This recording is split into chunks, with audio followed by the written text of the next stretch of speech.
Nice picture. It all looks nice. And just a moment. Oh yeah, just a moment. Mm.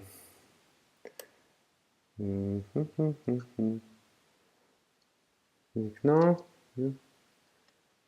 Yeah. Okay. Okay. Okay. Yes. Just a moment again. Yeah. Okay. Okay. Let it be. Okay. Um, so, yeah. Do you remember this stuff? Kyiv Vegan Boom. Yeah, nice. Nice. Yeah. It's for Beautiful me. hat. It's perfect and it's love. Okay. Yeah. So Ken, I Yes. believe that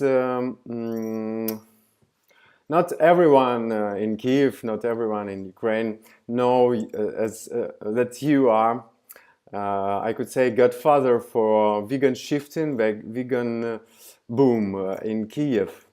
So it's for me, it's now it's a big joy to present again to Ukrainians, to all vegans, to all Kyiv friends, to all our visitors and friends, you as again as like perfect vegan Superman, and it's not only words. And thank you so much for all you're doing and for like blessing us to work and to shift huge and very perfect vegan idea in Ukraine, in Kiev. So my question as vegan activist, as vegan Vegano Hooligano and Kyiv Vegan Boom. First, just please tell us why you start to be a vegan, how it was, what shifts you, what changed you, and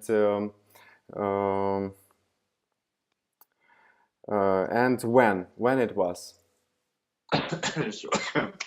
As I'm choking on my apple here.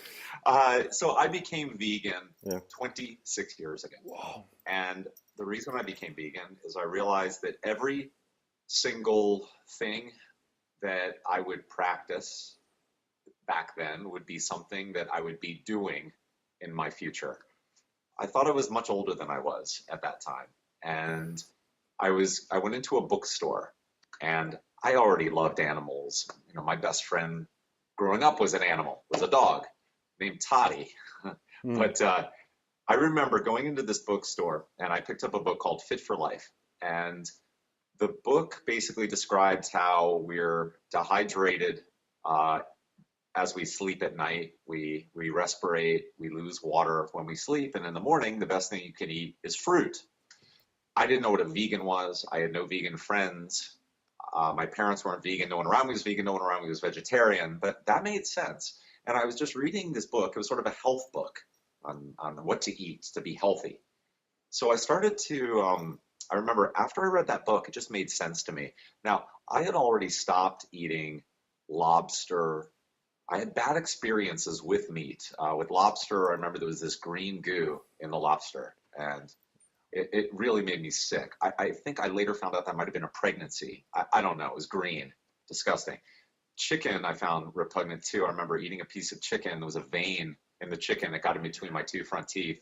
Pulled it out a little bit, and I just couldn't fathom eating that again. So I was done. So flesh or meat in of itself was speaking to me. And I just found it pretty disgusting, you know. And the last thing that I think I ate was a hamburger because it was so disguised, you know. And I didn't have any influences around me. No one was talking about veganism at all. You know, I grew up in Virginia, East Coast, and it was, you know, it just wasn't a place where it was happening. So anyway, I read this book, made sense. I had already stopped eating a lot of flesh-based foods, but this book got me to stop eating everything. I just decided, you know, I'm just going to eat the healthiest food that I can eat. Unfortunately, I interpreted the thing wrong, perhaps, because I found myself eating pasta with marinara sauce. So I ate spaghetti with tomato sauce almost every day for months. And so I felt really sick. And I remember it was low-fat sauce, too. And so I don't even know. I thought low-fat was healthy. I thought pasta might be healthy. I don't know what I was doing. So I would eat fruit in the morning, pasta in the afternoon. I was not feeling well. I was obviously very nutrient deficient, but I slowly Yeah, that's started okay to for everybody. learn That's how to okay. eat more. I'm sorry? Yeah, that's okay. We understand you absolutely, absolutely. Yeah. So that's what happened. First I experience. just Yeah. so the book sort of moved me over to becoming a full-fledged. I guess I don't even think it was called vegan. It was just Mm-hmm. called healthy. I don't think I knew the word. In fact, I didn't know the word. So I was just trying to be healthy. Then later on, things became easier and easier. Soon thereafter, I moved to California, and that's where things accelerated. Um, there were actually vegetarian restaurants in Los Angeles. I think places that I could eat, restaurants. And so I started to learn more there, and then that's how I became vegan. And then it sort of builds from there. Like California, being in California certainly helped. Yeah, so now we try to find a more ethical base, yeah, because now Yes. you are famous and as Happy Co speaker, as Happy Co driver, as and Happy Co for us it's like mostly every day for all vegans all around the world. It's a base to move, to shift, to make our life more comfort and more confident. Yeah, like we Right. with this huge project we live well. So how and why you start to work, collaborate and work more and more, and now you're like both with Eric, face of Happy Co. So Yeah. tell us your story. Okay, sure. Um, I wanted to get more involved in the vegan scene. I met Eric Brent, who founded Happy Cow, many years ago now. It's been a number of years, maybe 8 or 9 years, 10 years, maybe. I don't know. It was a long time ago. And he was a pretty shy kind of guy. And we met at a raw food vegan restaurant. And he, talked about, at the time, it was really a pretty small site. The design was almost embarrassing. It was very primitive, the look and feel of the site. But I realized that there was a lot of potential there, and it started. The scene of veganism was growing. It wasn't growing nearly as fast as it is now. I'm reading statistics that are just crazy as far as how many vegans, the number of vegans around the world now. It's gone up in the last few months. Mm-hmm. But so I just sort of got more involved, and I just realized that with a little bit of marketing and a little bit of a presence, speaking at events and being interviewed like I am being interviewed now, it could help to build not only the site. This isn't about building Happy Cow. This is about building a movement internationally, and that's really why I got involved. And ever since I became vegan, not one person has been able to convince me not to be vegan. They've tried. They've said, you need meat for protein. But the fact is that, all of these reasons, I remain vegan because honestly, no one's ever convinced me not to become not vegan. So. Mm-hmm. Thank you. So tell us one main benefit to your life about Happy Co experience for you. The Kyiv experience has definitely been connecting with people like you around the world. I always say that Kyiv Vegan Boom was like the greatest highlight because I hadn't realized there was a vegan scene in Ukraine and in Kyiv. And then with you, we had that amazing Kyiv Vegan Boom, and it was just, to this day, it's like it was so surreal to see that. But that's been just meeting people like yourself has been definitely the highlight. Being able to speak to people, influence people in a positive direction that will help their lives. You can't beat that. And with the Happy Cow influence, I'm able to do that. I'm able to travel and speak and around the world and just give information that I think needs to be there. Wow. And needs to be out there. Okay. Yeah, really looks like that. Like this is your mission. Wow. Okay, so say hello to Eric, please, from all us. Okay. Hey, Eric. We love you. We love Happy Co. What do you think? What vegans all around the world should do in a close future to benefit most world and humanity, like in Okay, there's a couple global things. mission for Okay, vegans? Yeah. I'm going to go in a bit of an interesting direction on this question because I was in London a couple of times last year and I read an article while I was in London. Yeah. And the article said something along the lines of 26% of people in Great Britain will not become vegan because they hate vegans. Okay.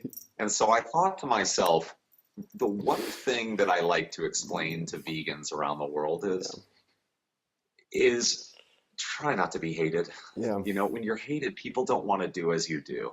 Mm-hmm. And it's one thing to, you know, to see someone, you know, eating meat, but at least give them a chance initially before you yell at them for eating meat or yell at them for wearing a fur coat. And what I found is there are many people that attack right away. And I've seen so many times when I've been at events and I see vegans getting and a lot of times these are new vegans. They just became vegan a year ago and they're attacking people. Yeah.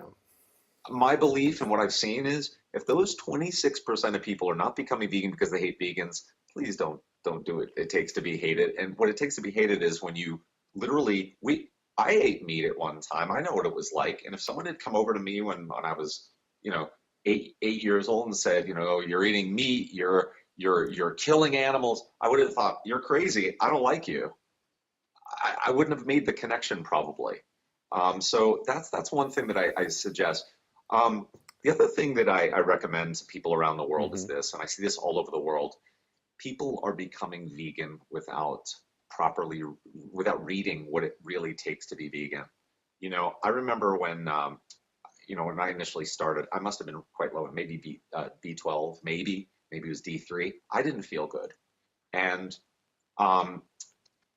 there's the message to people becoming vegan, then the message to vegans. Becoming vegan, do your research. And when you are vegan, still do more research. Yeah. It's about research. You really have to know what you're doing. And what I'm seeing around the world is people aren't eating enough, you know, omega-3s, you know, chia seeds, flax seeds. When was the last time you ate flax seeds or something with flax seeds in it? That's pretty essential. Just buying these flax seeds, these seeds, and grinding them up and putting them on everything just to get it inside of your body. I think that's really important to know that the omegas, the B12, D3, if you're not in the sunlight, especially if you're in Ukraine in the winter, be sure you're supplementing D3. You will get more than likely you'll get depressed. You won't feel right. Something will be wrong. So you don't want that. So do your research, whether it's iron, if you can get your blood tested, please do that. Don't be a sick vegan. We don't need sick vegans out there. It doesn't do justice for the cause. And then people end up eating meat again and they feel better. Sort of like the person who stops smoking cigarettes. They start smoking again and suddenly they feel better. You see, the cigarettes were good for you, right? Wrong. You were addicted to cigarettes. So, yeah. Okay, thank you. It's clear message. Thank you. Yes. Yeah, we'll try to do the best. Okay. Yes. What do you think? What should do humanity, not vegans, but yeah, like humanity, because we are all the whole planet connected with our bonds, bonded with our everyday lives. That's right. So, what do you think the humanity should do to benefit the world and us to all close future? Okay, I mean, that's a general question. It doesn't seem like it pertains necessarily to full-out veganism. It pertains to the way we think. What I have to say is learning to be calm, mindful, and present. Because I find when you become more mindful and present, the messages become more clear. Veganism becomes more clear. You know, not doing things from anger, doing things from love. And I think that ties directly into veganism because I find that when people are clear, when they stop fighting, when they allow the messages to come in, they start to get an understanding that, you know, this is about us. This isn't about me and the food I eat. This is about us and our planet. We are going to have, I read an article the other day somewhere along the line of 11 billion people on the planet in the year 2100, 11 billion. wow, considering there were, I think, 2.5 billion in 1950, and then 2050 there were suddenly, I think, 10 billion.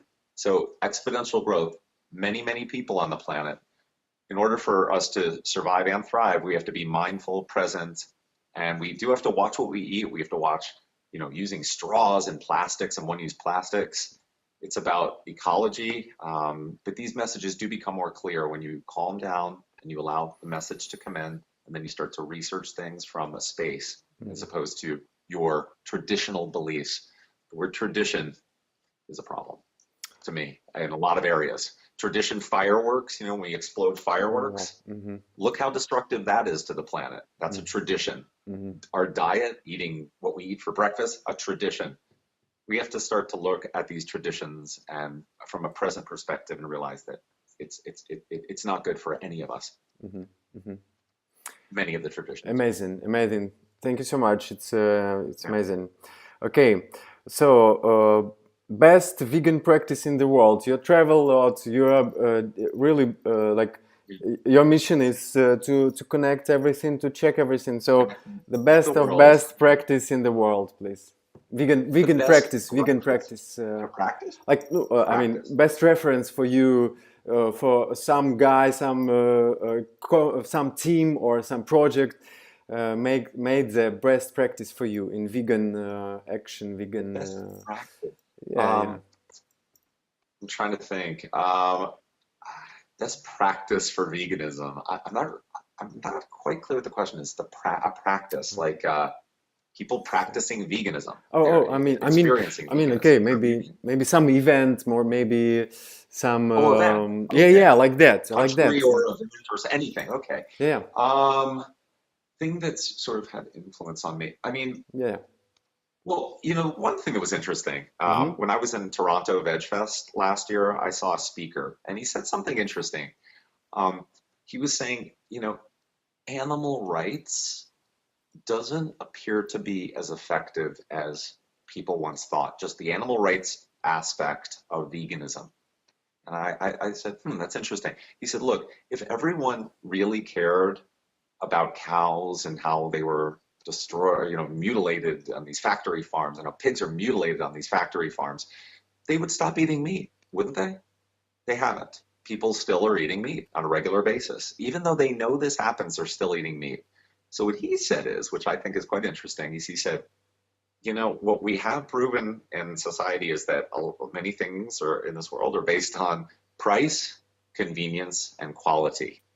So if you have a vegan product that has a good price, it's good quality, and it's convenient to buy, that can actually help to change the world of veganism. And I'm starting to see statistics now that all these great, over here, you don't have them as much in Ukraine yet, but they're coming. These vegan cheeses, these vegan milks, when I go into the dairy section now at stores here in Los Angeles, the dairy section's moving away, and you're getting soy milk, hemp milk, pea milk, cashew milk, everywhere. And I thought, wow, just the past year, it's exploded. So what I'm finding is that overall, this sort of change in the way people are eating is changing the world. Just the fact that the products are now becoming available around the world that are so good that are actually, vegan ice cream I think is much better than regular dairy ice cream. Vegan milk I think is much better, and it lasts longer on the shelf than other milks.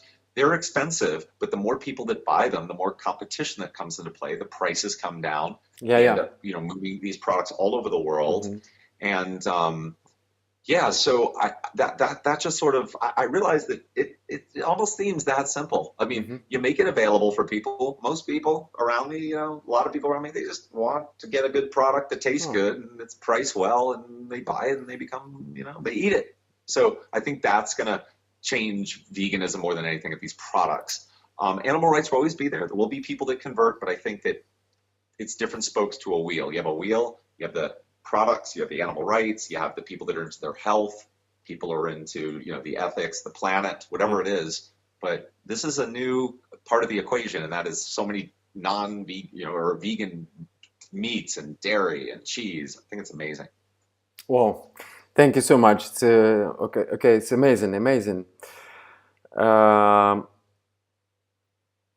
but please remember, it's more emotional, yeah. Most high emotion and experience in vegan projects for you. What do you feel like? Wow.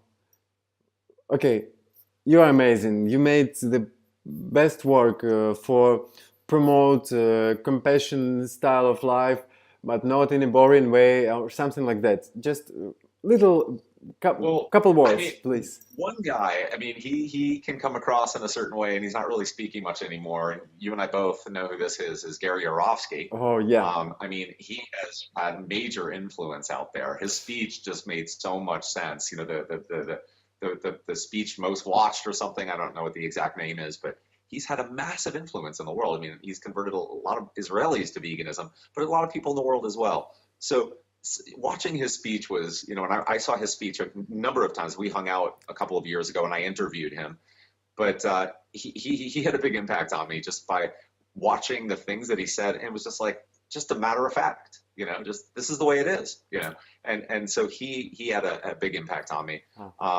But there have been a number of different speakers too. I'm trying to think of just ones in particular.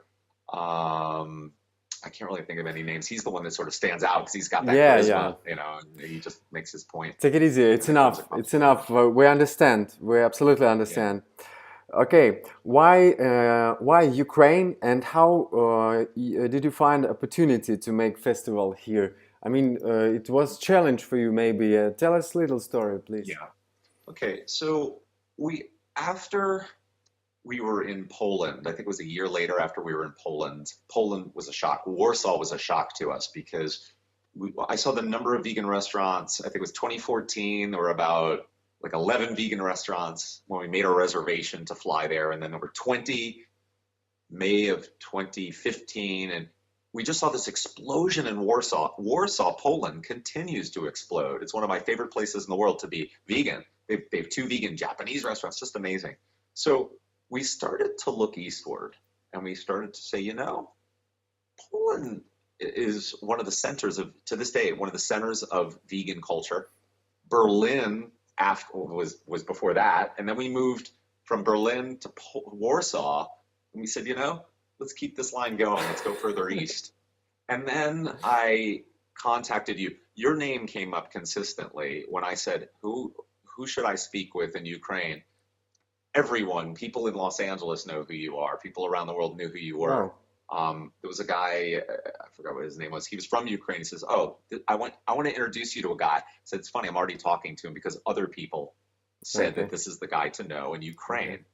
So then we started speaking, and then I don't know how you did it, but I think was it 3 or 4 months later, there was a full event with like 5,000 people, indoor outdoor event. You can see the video, Kyiv Vegan Boom, that first year. I'm telling you, that was not only a highlight of my life, but I still can't believe that actually happened. Sometimes I have to look at the video to make sure that it wasn't a dream. It was amazing. So yeah, that's how it happened. I mean, I was referred to you, and then we started talking, and you know, I thought, wow, he knows what he's talking about. I was expecting 4 booths, 100 people maximum at this event, because I had not heard of anything going on in Ukraine, anything going on in Kiev. And it was just mind-blowing. It was absolutely mind-blowing how big this became now. There have been several Kyiv Vegan Booms after that, and they've just continued to grow, and the scene is growing thanks to you. I mean, it's sort of miraculous. You come across as a very calm, sort of spiritual, calm kind of guy, but I don't see the business side of you. But yet you're doing something that requires incredible organization, and it's miraculous to watch this happen. So yeah, it's amazing. I mean, you single-handedly, I don't see anyone else doing it. Your name was, you were in a magazine over here. Remember I sent you that magazine? Yeah, you appeared in a magazine in the US, and there was an article written about you in a very popular women's magazine. I was shocked about that as well. I thought, my God, how is this guy doing this? How is he getting into magazines over here? What is he doing? So yeah, that it's still to this day the most what I consider the most surreal experience. Just being in Ukraine and seeing all of this happening. Okay, maybe time had come, yeah. So like Yes, it's right time to it was the right time to start. Thank you so much. that's Okay, right. That's right. again, and thank you so much again to baptize, as we could say, our Yeah. shifting, and I wish you could see all these perfect vegan projects and vegan products in Kyiv Vegan Boom market Yes. year after year, and these products very tasty, these products very perfect, and the guys who selling it and producing it are really really good. Wow. Yeah. Thank you We so we much. have to So, make another trip back to Kiev. okay, thank you, Ken, and let's go forward. And what do you think? What vegans in Ukraine should do to shift more, more, to go effective? Okay, there were things that I noticed when I spoke in Kiev. One of the things that I noticed is that, and this is perhaps you would say a tradition that I wish continued. I don't see a lot of younger people learning how to cook, how to make Yeah. really good Yeah. food. Hmm. And when I asked people how many people know how to make a good bean dish, and people didn't really know how to cook and didn't really know how to properly cook vegan. Hmm. And I think that that would be something, if I were in the Ukraine, I would try to have as many vegan food preparation cooking classes available as possible. I know a lot of people don't necessarily have the money to eat out, or they only eat out once in a while, but the other times they are cooking, and perhaps they're cooking for their families. So I think that that would be something that would be definitely necessary. The other thing is for people who are business oriented, I would say innovation, creating new vegan products and getting them into stores. There is so much opportunity out there. There are so many amazing recipes out there online. If you have the internet, you have no excuse. If you have a little money to buy some beans and some whatever else, you can make amazing dishes. Yeah. I think that there's a huge opportunity out there. The businesses here in the United States, vegan cheese companies are making millions of dollars. They're getting millions of dollars in investment. Vegan meat companies, vegan dairy companies. So I would say that, for the business minded, to make major change would be to create these vegan products. Yeah. And then on the other side would be to teach people how to cook themselves. So if they can't afford the vegan products, just learn how to make a good bean dish, good rice dish, or whatever it is, with the least expensive ingredients you can find at the store that are vegetable based. I would say do that. Amazing, thank you. And you personally must wish and pray for the world and humanity. What's my prayer for humanity? Like, Did we have a question like you this wish before? and My pray. prayer? Yeah. I would say, again, presence. I would hope that people are learn what presence is. Look it up if you don't know what it means. How to be present, how to properly breathe, and what comes from that is more love, more caring, more sympathy, more understanding. That ties into our planet. That ties into ecology. That ties into just human cruelty and animal cruelty. So I think it really does start from there. It starts from you as a person, and from breathing and from simplicity and presence. So I would say learn those things, and then move on to learning about what goes on in the meat industry, and learn what goes on as far as plastics and various packaging, how to make things without packaging, without bags, bringing your bags back to the store, never using a bag. Try not to use packaging. If you do use packaging, use paper. So, but yeah, that's what I would say is learn those things. Wow, thank you. Okay, thank you. A little bit personal. Your favorite vegan dish? Your favorite dish? For you, vegan. Well, I always say my favorite fruit is a fruit many of you have probably never heard of. It's called the mangosteen. Yeah. It's my favorite fruit. Probably my favorite thing on the planet is a mangosteen. It's this little purple fruit. Unbelievable. It's very addictive, very delicious. Where is local? My favorite vegan. What? I'm sorry. And where is local? Thailand, Thailand. Indonesia. Okay. Yes, it's Yeah. absolutely delicious. Okay. So that's my favorite fruit. Thank As you. far as my favorite dish, you know, I'm gonna have to say these days, you know what I absolutely just love is a huge salad with everything in it. I just love salads and just putting everything in it. I'm trying to stay away from fried foods. Yeah. I'm trying to eat less of that. I'm just trying to eat more just bean dishes. Okay. I would say my favorite one, I have this cook plate. It's Ethiopian food, and it's the Ethiopian plate at this restaurant right near me. It's all these little bean dishes and salads and dishes on one plate. With injera, with a sponge bread made of a grain. Oh, it's delicious. That's probably my one favorite dish because there's so many little dishes around the outsides from Ethiopia. Wow, good idea. Thank you. Yeah. Wow, thank you. Your favorite song? My favorite song. Oh, yeah. You're a singer, so please tell us your favorite song. Wow. You're asking a radio DJ what his favorite song is. A radio DJ from the time he was like very young. No, we want to What is my know. favorite song? Oh wow. Okay, favorite song ever? You know, what's that one song I would bring to Mars with me? You know, you think I will show the flower? I haven't had to answer this in a long time because I have my phone. You know, my phone has all of my music on it. Okay, so maybe. I have to say, good question. I'll get back to you on that, but okay. check out the Spector Selector chart, and you'll see the songs that I like.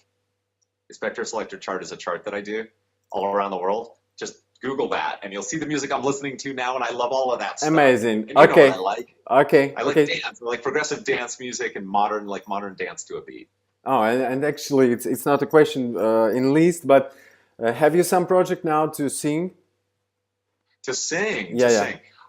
I've been asked many times to sing. I'm not right now. Not right now. I'm thinking about getting back into that this year or next year. I've just been so busy with the Happy Cow project. Yeah, thank you. I'm producing music all the time. I think I told you I produce all the music for all the Happy Cow videos. Yeah. So I'm getting out there. That's amazing. I got an offer actually to play on stage in Bristol, England, because of a song that I made for a UK VegFest video a few months ago. They wanted me to play on a stage. So, you know, I'm getting my music out there just in different ways. Okay, so you're always ready. Okay, thank you. Always making music, singing, not as much. Okay, thank you. Yes. Your favorite practice to relax and less stress? Your favorite? Practice to relax. What I like to do is I like to slow down my breathing, and then I like to just feel all of my blood in my body going to the frontal part of my head, and it makes me feel very relaxed. And it's sort of a meditative practice, just focusing on this area of the brain, the focus area of the brain, makes me feel relaxed. Okay. And observing my thoughts. Amazing. We understand. Yes. Thank you. And best practice to live eco life. Best practice living eco life. Yeah. I would say, obviously, reusing things if you can. I would say. Really questioning yourself whether you really truly need something. Do you need it or not? And if you don't need it, you don't need to buy it. We don't need very much. We don't need very much food. We don't need very many things. I try to live a minimalist lifestyle. I don't own many things. I mean, for me, almost all my money goes into food, and some travel, but mostly food. And so I would say just use and eat less. And think about the things you want to buy. Make sure they're important and that you actually do need them, not just to impress other people that don't even care about you. Yeah, okay. Reducing and reusing. Thank you. And go vegan, of course. Oh, yeah. Good. Thank you. And must have for vegans in USA. If some vegan from Ukraine will go to travel to USA, must have like 1, 2, 3 place or events. What? 3 events to go to? Okay. Like, so I would say the one that's coming up next weekend is going to be the largest vegan event ever. It was huge. I think it was 35,000 people last year. It's called Vegan Street Fair. It's coming up on Sunday, this coming Sunday. It's a huge event. There's one in that I go to. I go to DC Veg Fest in Washington, DC. That's always a good one. Mm-hmm.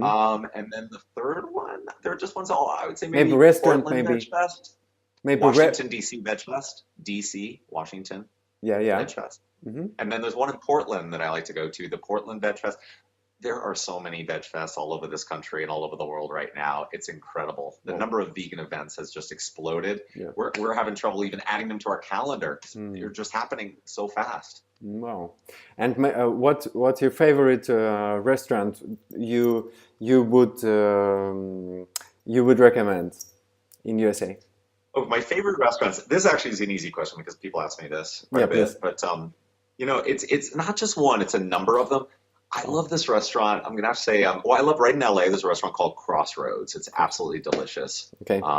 It's Tal Ronan, who was a celebrity chef, and he sort of helped to veganize a bit Las Vegas. But he has this wonderful restaurant, Crossroads.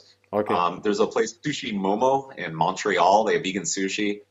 There's Sushi Momo, not Sushi Momo. There's Shojin here in LA. It's a vegan sushi restaurant. It's incredible. I would say that Picky Wops in London is delicious. Love that place. Fed by Water is delicious in London. I love Edamame in Warsaw. That's a vegan sushi restaurant. And then there's another one called Yumiko, and that's also in Warsaw, and that's delicious. Wow.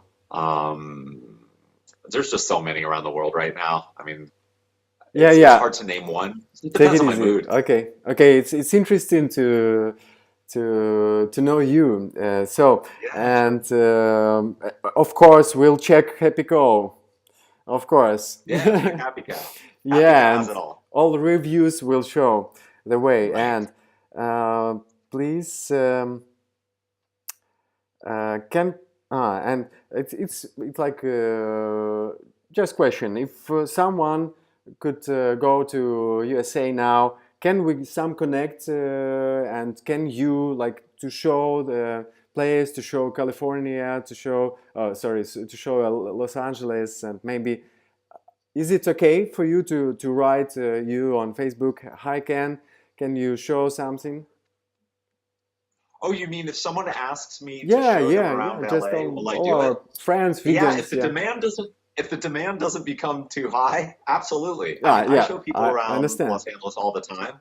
So yeah, that's no problem. Now, if it's good. Okay. 100,000 vegan Ukrainians that are asking me to show them around No, Los Angeles, relax. that could be more difficult. I'll have to just take them all around at the same time, right? We'll have to go on a walk of Los Angeles. Okay, I hope some one time, but we will prepare one day event, okay? Oh yes. Yeah. So, and maybe it's the last question. Last question. Yeah, please, maybe now, or you can write it in a couple days, because Kyiv Vegan Boom 7, like next, will be at final day of March and 1st of April. So 31 March and 1st April. So you have time. Can you challenge us? So, like, can you give, for me personally, for all our friends, all team, all merchants, and all our Kyiv Vegan Boom crew and crowd, some challenge? Yes. What? A challenge. Yeah, a please. challenge. Yeah, Okay. challenge us. Let me see here.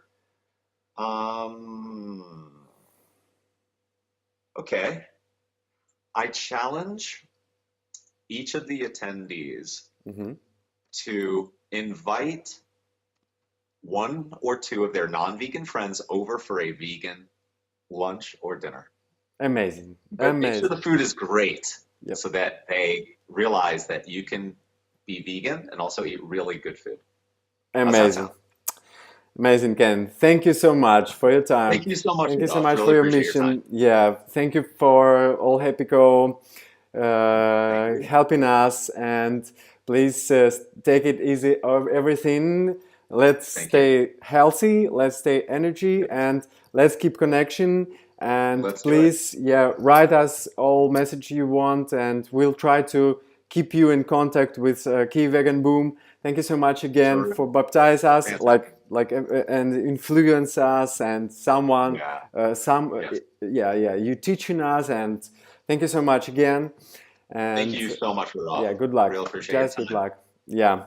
and your message. Thank you. Have See a you great day. can Bye-bye. and have a nice day. Bye bye. Bye-bye. Good luck. Thank you.